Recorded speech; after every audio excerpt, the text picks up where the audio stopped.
It's Nolan.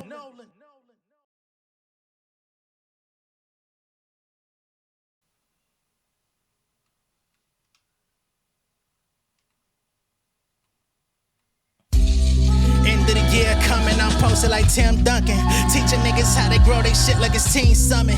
Teaching niggas how to talk to me, I don't hear nothing. You red pill rappers about to fall from the red button. This chair comfy, need real money. Let me find out you industry niggas is Ted Bundy. Let me find out, let me wind down. Take some time out to calculate the weight I clear monthly. USD to them pounds, feet deep in the ground. Stand firm like your whole shit for $200. I'm big worm, switch the game up to help y'all score. Dave Stern try to box me in Martin. I treat him like T. Hearns. Got a baby doing 5 weeks. Made it through my juvenile hell, was bumping my deep. Homies in them 2-man cells struggle to find sleep. We ain't talking Casanat, we don't talk like barbershops. Circumvent the streams, we taking it back to mom and pop. Distribution, pick and choosing for the institution. Niggas losing, y'all can check the units. They say the internet level the plan failed. I say they made you confident in racing with your training wheels. Fuck 'em rapping for if I can't pay a cable bill. Fuck 'em rapping for if I can't even say what's real. How you say you independent with a major deal? Niggas fell in love with the lies. I see how shady feel. What's going on, beautiful people? It's the kid J Nolan here. Welcome back to another episode of Inside the Industry, your number one source for music, entertainment, commentary, and breakdowns. Hope everyone is doing well out there. In this episode, we're going to be getting into Drake, okay? Now, number one, we're going to be getting into Drake allegedly, and I can only say allegedly because I don't know for sure, but they're saying that Drake flew to Young Thug upon his release from jail to wherever he was at and bestowed upon to Young Thug $1 million. All right. So we're going to get into that. We're going to get into Drake and XO. Let's say OVO and XO. And of course, XO is The Weeknd's management company, label, whatever you want to call it. Allegedly having some peace talks or being in a peaceful place. Whatever that conversation was that allegedly happened between Drake and Future about them squashing the beef. Some people out there are saying that that's not true. However, Drake and The Weeknd's people have had conversations about squashing. And I don't want to say squashing, but just kind of letting bygones be bygones and keeping it clean at this point. And that Future and Metro Boomin somewhat fall under that umbrella, although they have not personally talked. Now, I told y'all before that Metro Boomin is managed by XO. So I think there may be some truth to that, but Elliot claimed that Metro wasn't included in the peace talk. So I don't know, but we're going to get into that. And we're also going to get into NBA legend Vince Carter. Y'all remember just a few days ago, about a week ago, we had that whole Drake DeMar DeRozan situation out there in Toronto at the basketball game. Vince Carter was being honored with his banner being put up in the stadium, and in the midst of all of that happened, Drake decided to air his personal grievances with DeMar DeRozan out on national TV. Vince Carter came out and said that he didn't like that shit. He didn't like how Drake stole his moment and made it about him when it should have been about honoring him, since that's what everybody was there for. All right, so we're going to get into that as well in this show. Now, if you don't like DJ Academics, you know, I'm not crazy about him myself. He is the one that is reporting on the whole Young Thug XO thing. I'm giving you a warning, you know what I'm saying, that you're going to hear somebody you don't fuck with. And the only reason why I really play this guy at this point is because when it comes to Drake news, he's about the only person that gets anything, right? Drake don't typically speak to anybody, and for whatever reason, he feels very comfortable sending DMs to Ack and allowing him to do his, his news updates to the public. So, unfortunately, anything Drake related, you're kind of either gonna get it straight from homie, or wait until Drake comes out and, speaks with his duck lips, pretty much. All right. So first thing first. We're going to get into Drake and Young Thug and him allegedly passing off $1 million into this man's pocket upon coming home from jail. Okay? This is why y'all watch me. You want to hear this play I heard? Watch, he gonna hit me up like, yo, how you hear this? Because he ain't tell me. And it's my man's. When Thug gets let out of jail, the talk is this. They say 2 hours afterwards, Drake flew to Thug and allegedly gave him $1 million. Drake didn't tell me. Drake gonna hit me up and be like, who told you this shit? Which, by the way, super strategic move. Super strategic. Thug was in jail talking about let's squash all this beef. If I'm Drake, I need Atlanta. Okay, so I got one nigga in Atlanta that's what Ghost supposedly. What you mean he need Atlanta? Isn't that what Kendrick said to begin with? Y'all niggas been refuting everything that nigga said. Talking about something, oh, he don't need Atlanta, he don't need Atlanta. Then you come out, he needs Atlanta. I thought he was the boy. Hey man, this ain't no Drake hate. But I just find the messaging to be very funny when 1 minute is he don't need niggas and then the next is he do. That's the only thing that strikes me as odd. You know, it's just the contradictory statements that come from this nigga's own fan base. But whatever, I'm gonna let homeboy keep telling his story. All right. Drake flew to wherever Thug was at. Gave that nigga $1 million. Y'all can't turn Atlanta against no big Drizzy. Get the fuck out of here.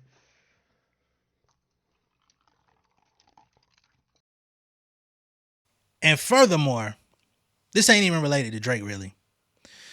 But I find it interesting that these rap niggas and athletes specifically,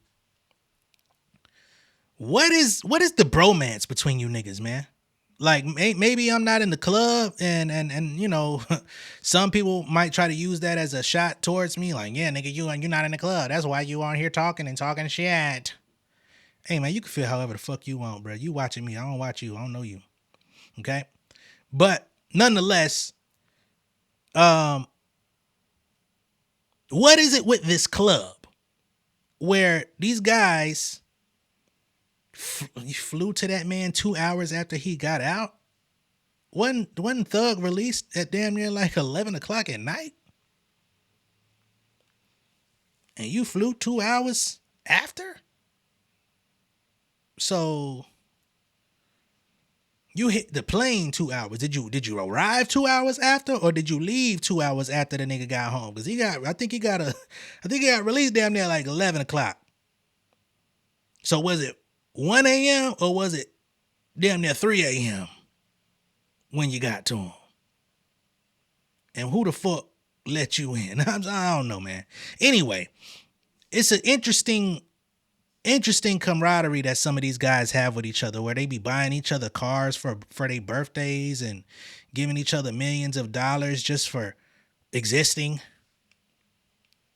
But then these same niggas be having adverse relationships with the women that they deal with and they baby mothers and family members and different people that be disgruntled about the benefits that they're receiving. But somebody who ain't even contributing to none of that, y'all niggas just be giving freely, willy-nilly, like you writing it off on taxes or something. Like, I just don't understand the bromance inside the entertainment industry. I don't think I'll ever understand it. I don't think I'll ever be that ingratiated into the industry in any capacity to understand it at that level. And I'm just fine not understanding it, because in my household that shit wouldn't fly no motherfucking way. Even if we had the bread, that shit ain't gonna fly. But you know, anyway, I'm gonna let homeboy continue his story. I just felt like this needed to be spoken on, because I've seen like the James Hardens of the world, the Drakes of the world, the Meek Mills of the world. Like, these niggas just be giving each other like really valuable shit that they wouldn't even give to some of their closest of people. The shit has always struck me as weird, but hearing it being bragged about, like, it was like, who said Thug needed $1 million? I don't know how much money he exhausted on this trial, especially when it comes to his legal team and all that stuff. I know they say Drake was putting money down to help keep that going. Because of course, maybe Thug didn't have it liquid based on his assets. Because when you got a federal investigation and actually it was a state, but in these types of situations, they try to freeze niggas out and make you exhaust all your resources on retaining legal counsel and stuff like that. So I could see where he may have had, not necessarily financial troubles, but maybe he didn't have it on hand at the time to do some things. So I don't know, but it all just sounds interesting to me. But shout out to the bromance.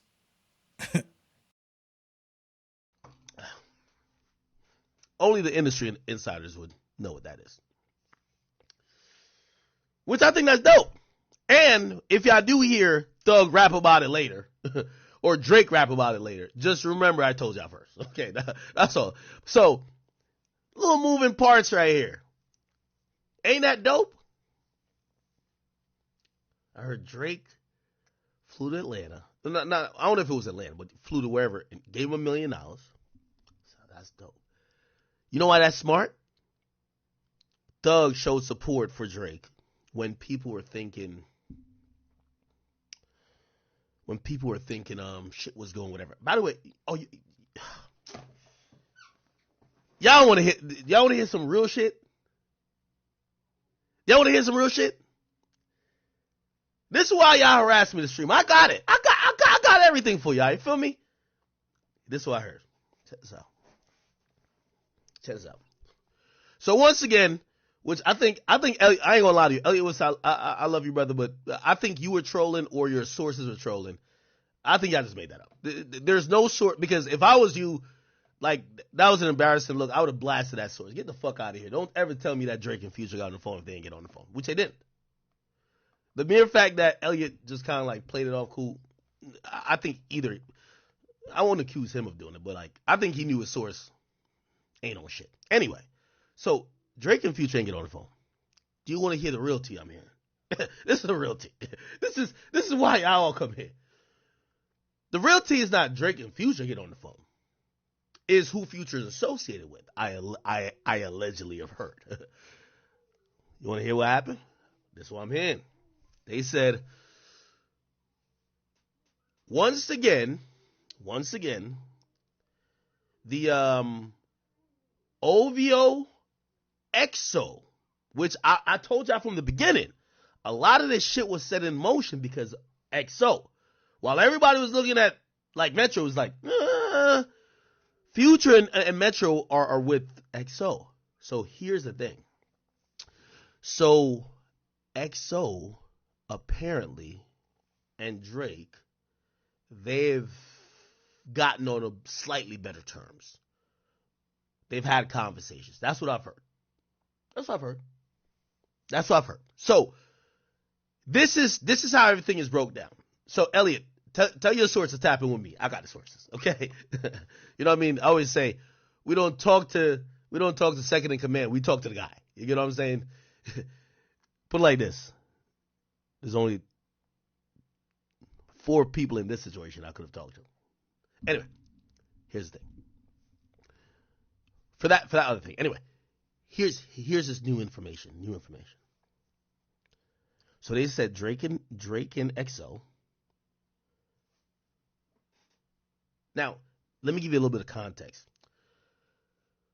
The way how this EXO and OVO shit works is that a lot of the guys, we're not talking about Drake and Weeknd. I know when you think about EXO and OVO, you just think about Drake and Weeknd. You gotta look at the lower level guys. The guys who are street niggas, they're both in Toronto. They share a lot of guys who are like, you know what I mean? These are real dudes. You know what I'm saying? And of course, they're loyal, but it's like, these guys are also, they kind of intermingle, right? So like, you know, I think I ever went back to that song War when it came to when Drake was addressing it. And by the way, here's the thing about this OVO EXO shit. Like, it's been cool and not cool like 3 or 4 times. So like, they've patched it up, not been cool. Patched it up, not been, like, mad times. So what allegedly, you know, people have told me, and again, I'm going to give you a little bit on the sources what tell me. They're telling me, they're like, yo, and this is how I kind of got the info. They say, yo, some of the OVO dudes, they're around some of the dudes in XO these days. They've seen them in clubs. Again, no one you would know. But for the people who knows OVO and knows XO, they'll know the players. And they'll be like, oh, yeah, I ain't gonna lie. It's no way they're beefing when we see these two guys. They were in the club this weekend. Or they were at this spot, like, around each other. Like, how are these two guys beefing? Then we hear, or I eventually hear, that apparently Drake and, I'm going to just say XO. I'm not going to name any particular person or people. But the XO situation is, managing. I mean, I don't want to make no declaration like, oh, they're best friends again. It's like managing, right? Now, what does that mean?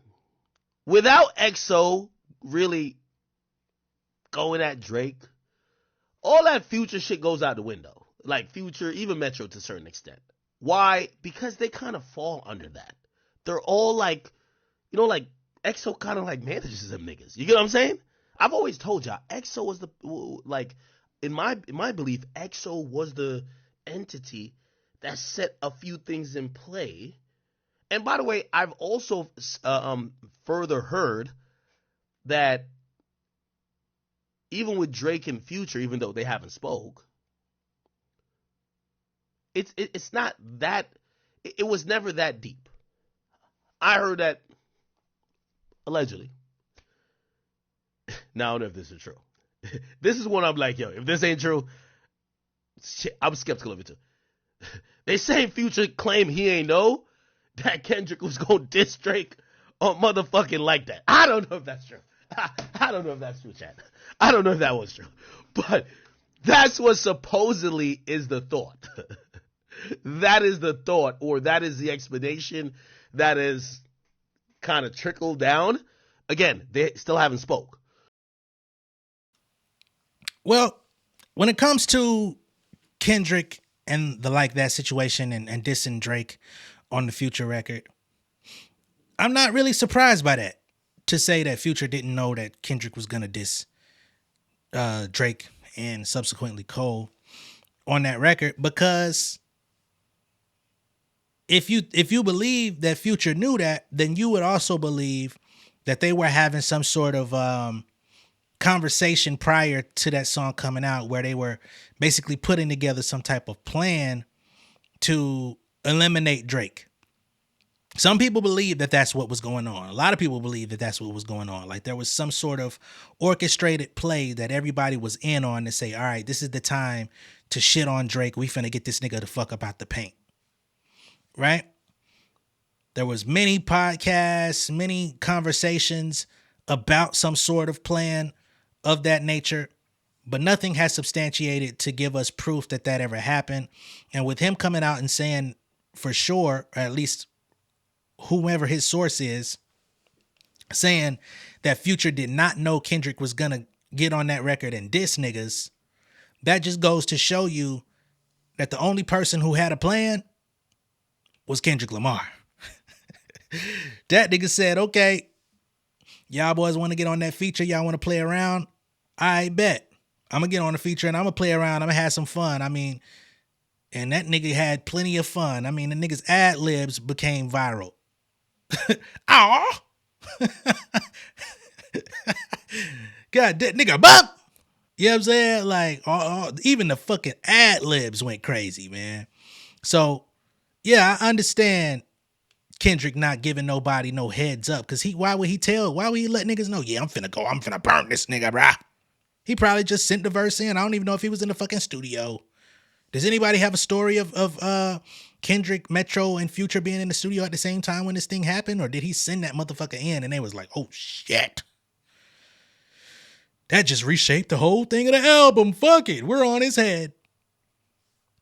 I wouldn't be surprised by that. All right. And who knows when that song was actually recorded? Was it recorded right before it came out, or was it kind of sitting and brewing? Was it marinating in a goddamn slow cooker? When did that verse get turned in? Does anybody have the timeline on when that was recorded? Not that we need to go down memory lane with all this shit, you know what I mean? Because we're about to go into a totally different calendar year where everybody's kind of going off and doing their own thing. The beef has died down. Bygones are bygones for the time being, until I guess anybody wants to try to reawaken this thing. I don't think that the Kendrick and Drake thing is over. I can see both albums whenever both artists come out and drop their shit. There's gonna be some more subliminals, and I don't think they're gonna be all that hidden. But we'll just have to see. I can't say what they're gonna produce. But again, I don't find that to be all that shocking, right?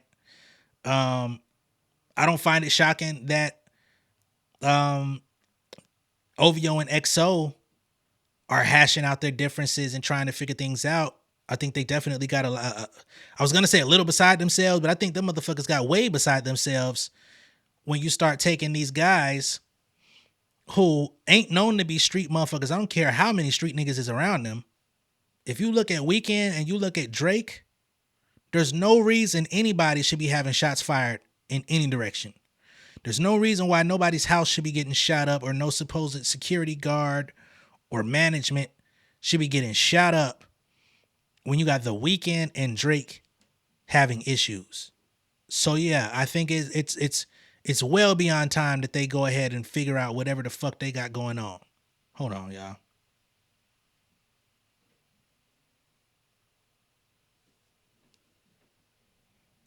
That's like finding out goddamn Omarion and Mario got the fighting backstage after they did the verses, man. Don't nobody want to hear about that shit. Y'all better goddamn spin move it out. Y'all better do some you got served shit to handle your issues. God damn it. But I'ma digress. Matter of fact, we're gonna go ahead and get homie off the screen, and we're gonna get into the next portion of this video. All right, just do y'all a favor on that, because I know y'all like, God damn it, Nolan, come on, please.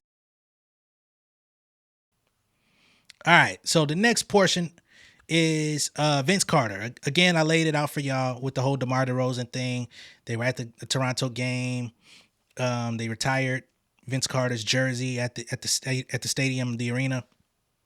And Vince Carter has come out and basically said he didn't like the fact that Drake basically tried to steal the show, tried to steal his moment, and aired out his grievances with DeMar DeRozan on a night that was supposed to be special for him. And Drake ended up being the talk of the industry because of him using the platform to go at another player. So here's what Vince Carter had to say. For Drake, like, yeah, we were boys, and we did this, but you got to understand his side of it, because I feel like on the flip side, for Drake, he would be in that situation, he would side towards hometown as well. So I understand his side of it, but yeah, it's just a tough situation. My beef was, the night was about you, and yeah. I kind of felt like he was going out of his way to have something to say about DeMar. Like, it's a time and a place for everything. That was my only beef. It was about 15 that night. It should have remained about 15. That's where I wanted it. And I just hate that, for me, you felt you got your flowers in that building, but online, social media-wise, that was the conversation, and I didn't appreciate that part. Well, that wasn't even Vince Carter saying that shit. That was Lou Williams saying he didn't like it. Y'all niggas be putting this shit in improper context on social media. Well, y'all hype that shit up like Vince Carter was out here goddamn snapping. That was goddamn Lemon Pepper Lou Will saying, hey, I don't like how Drake stole your moment. Shit. Yeah, I'm with Lou though. You know what I'm saying? I'm definitely with goddamn Lemon Pepper Lou. It's ATL shit over here. But at the end of the day, it should have been about Vince Carter, right? He put his time in the NBA. He the one that jumped over a whole nigga overseas to get the dunks. You know what I'm saying? That nigga Vince was flying over motherfuckers for a good 12 years. Unstoppable. That motherfucker was still putting dunks up at 40. He wasn't doing much else. Shit, he even came to play for the ATL Hawks, man. So, yeah, it should have been about Vince. I couldn't imagine if I'm not comparing Vince Carter to Michael Jordan in any way, other than athleticism. But I think it would be crazy if, when Jordan retired in '98, we would have had Jay-Z on air talking about his disagreement he had with fucking Dennis Rodman. Nigga were like, bitch, you couldn't handle that shit outside the arena another day, another time, another place? Bitch. It's about my retirement. It's about my motherfucking jersey getting retired. You want to talk about that? Bitch. You know what I mean? Like, we just got to put certain stuff in the proper context. And I think sometimes we give Drake passes because of who he is or whatever. And when I say we, I'm not talking about a lot of y'all, but I'm just saying the culture in general.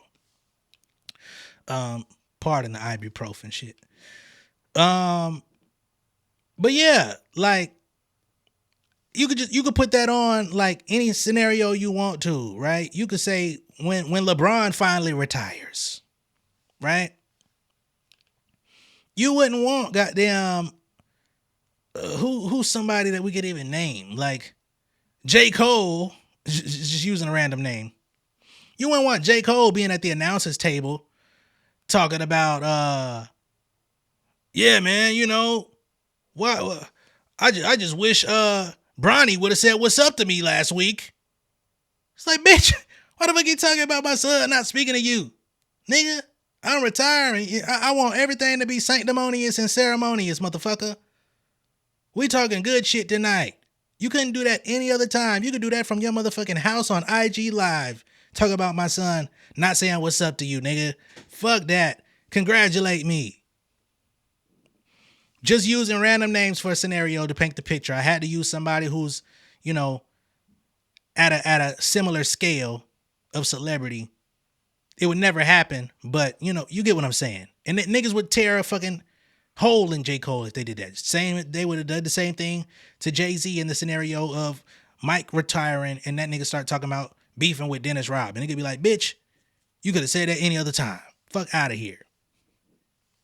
So, yeah, you gotta be a little bit more self-aware, man. Why would you do that? Like, why would you do that, period, at an NBA game? You bringing your rap issue to an NBA game. You know, however you feel and you want to be on the sidelines, you want to heckle the players, you got front row seats, you want to jaw jack with them niggas, go at it. You know what I'm saying? We've seen other entertainers do that. But to actually get on the mic at the game, and instead of just calling the game as it is, you want to bring your issue to national TV. That shit whack. I don't give a fuck how much you love Drake. If you don't necessarily see that as whack, I'm sorry for you. Okay? Should have been about Vince. Let me know what y'all think of all this down below in the comments. Be sure to like and share this video though. Do you think that again, I ask, do you think that the Young Thug camaraderie will help propel Drake in 2025? Do they come out with a collab album? Do they do something, you know, that could possibly put him back into a more gleaming light in the public eye? Or is his star diminished eternally, you know, to a degree? Because he's still a big star. He's still gonna be successful. But it just feels like everything that he does now just has a tinge of like dinginess to it. Am I the only one tripping? It just looks dingy now. I don't understand. He been looking that way ever since these fucking braids and weird clothing, but it's just the way that L has fitted on him is definitely looked strange. All right. But let me know what y'all think again down below in the comments. Be sure to like and share this video. If this is your first time seeing me on YouTube, go ahead and subscribe to the channel. Become an insider. I'll catch y'all on the next one. Peace. Yeah, king of my city and cul-de-sac. Coming out swinging like soldier rag. Leading my people like quarterback. Boy, I study this shit, I'm an almanac. Had to get up and grind. Knowledge is booming, I'm here to apply. Came with the chip and the dip, it just single the mind. We finna do more than survive. I need my check. Spinning the block for the Gouda. We hitting the jeweler to flood out the net. We don't do beef for computers, I'm straight out the sewer. We come when you rest. Niggas be looking perplexed, so keeping my foot on their neck. No map, I trust my gut for the quest. But drama, I'm fully abreast. I was ready for years and they died of me. All of a sudden they tell me they proud of me. I been dropping these haters like calories. Cross some out, came back with some boundaries. Stand for my honor, but you run no corner. Packing the stick with a drummer. When I catch my bad, won't fumble. I done came too far to be humble.